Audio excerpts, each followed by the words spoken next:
Par expérience, ce que je peux vous donner, c'est que dans l'entrepreneuriat, dans une entreprise, surtout lorsque vous êtes au début, on ne délègue pas de tâches que vous ne savez pas comment est-ce qu'elles fonctionnent. Vous devez avoir une idée sur toutes les tâches que vous essayez de déléguer à des personnes. Personnellement, dans toutes les tâches que je délègue aux personnes avec lesquelles je travaille, je connais comment fonctionnent ces tâches et je peux moi-même faire le suivi de ces tâches. Donc, voilà, il faut examiner, il faut faire un examen profond. Est-ce que le projet que je veux lancer, l'affaire que je veux lancer figure dans mon plan de vie? Deuxièmement, est-ce que j'ai les compétences pour ça? Troisièmement, est-ce que c'est le bon moment pour se lancer?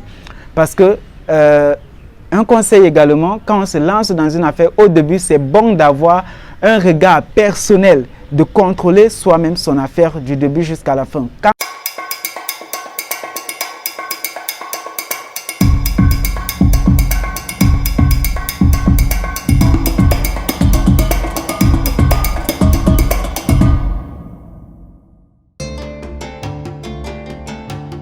Cinquième étape, il faut définir une équipe de travail.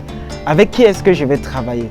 Votre équipe de travail peut être constituée uniquement de vous seul. C'est toujours une équipe de travail, c'est toujours votre noyau de travail. Donc, avec qui est-ce que je vais travailler? Est-ce que je serai seul? Est-ce que j'aurai des personnes? Est-ce que j'aurai, en fonction des tâches que vous voyez dans l'entreprise, dans l'affaire que vous allez lancer, au début, est-ce que je serai seul? Est-ce que j'aurai des personnes? Il faut bien définir cela.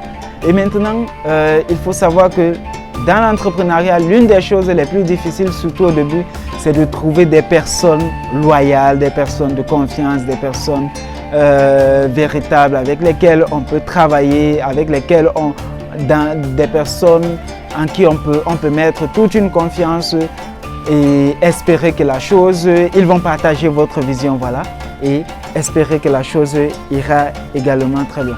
Donc, sachez choisir votre équipe de travail.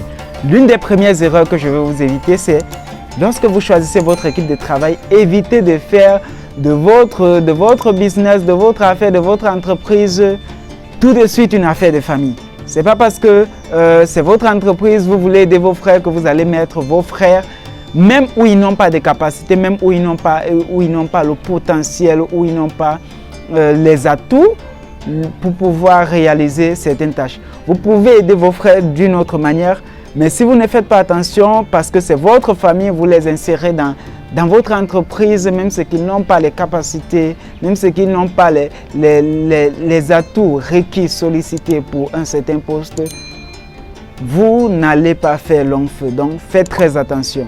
Choisissez des personnes qui ont du potentiel, des personnes qui peuvent vous aider à grandir dans votre affaire. Choisissez bien les membres de votre équipe.